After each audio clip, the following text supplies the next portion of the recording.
Hi, I'm Sam Sorbo with the Accidental Homeschooler, for all you accidental homeschoolers out there.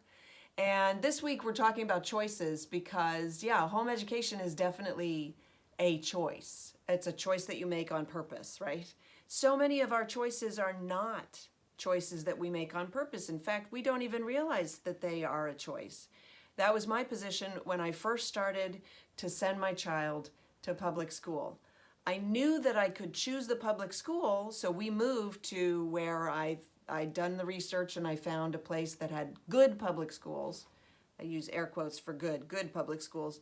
But whether or not to send my child to school didn't really occur to me as a choice. And so today I thought we'd talk about priorities. I'm doing a whole week about choices, so today we'll talk about priorities and how do we set our priorities. I was very lucky when my husband was not so lucky, but I was.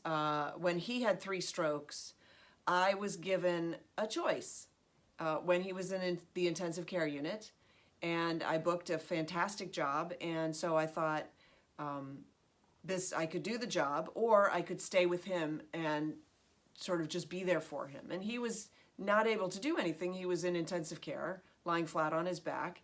And I certainly could have gone and done the job, which was out of town. So it was for 3 days. It was it was kind of a big deal. And I decided to ask him if he wanted me not to go. And he said, yeah, I want you not to go.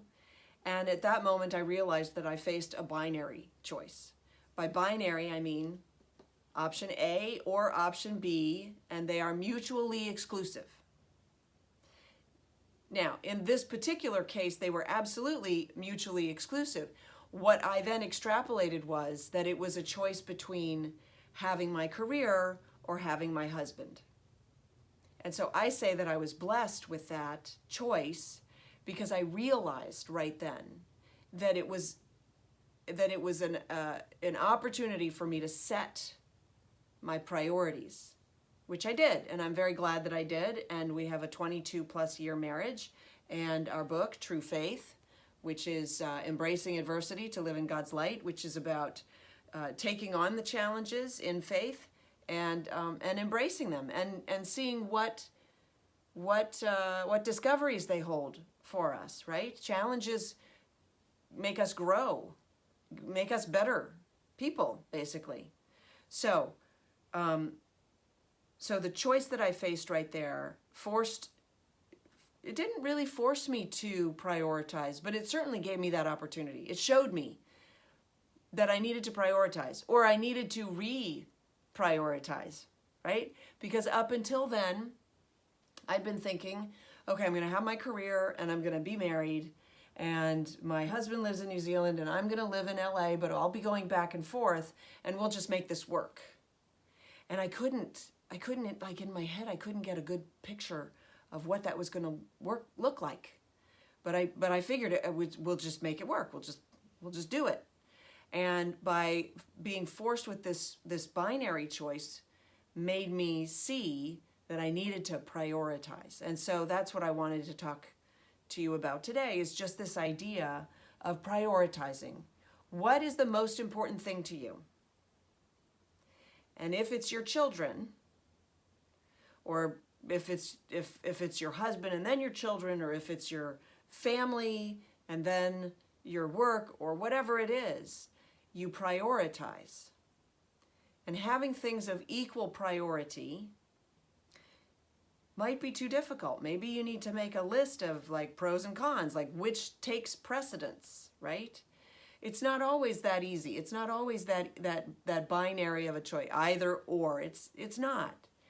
But I think if you take a step back and look at the meta picture, the larger picture, maybe you can distill out. I think of it as, have you ever seen those things, those word clouds, where like it'll put the word that's used the most really big, and then words that are used less than that one, like somewhat big, and then smaller words that are used much less in the piece. It's that kind of thing. It's like allowing, if you just take some moments to sit and think and concentrate. And I know maybe we're not really taught to do this in school, right? So this might be really new, to sit and concentrate and think about what is most important to me. Then maybe you can prioritize. And when you set your priorities, then you can figure out how to proceed. So I've prioritized doing this video, right? There are other things that I'd like to do right now, but I set it as a priority because I think it's so important to share this knowledge with parents who don't realize what they're sacrificing when they drop their kids off at school. They just don't know. And they can't know because they drop their kids off at school. So they don't know what they're missing. And I just want to bring that to their attention so that maybe they can make a choice. All right, that's it. Subscribe, please, to these videos. Help me get the word out. I really appreciate your support in these. And if you'll go to the samsorbo.com page, you can email me there and see some other stuff. You can get my books there and stuff like that. So I really appreciate your support. Thanks for listening. We'll see you next time.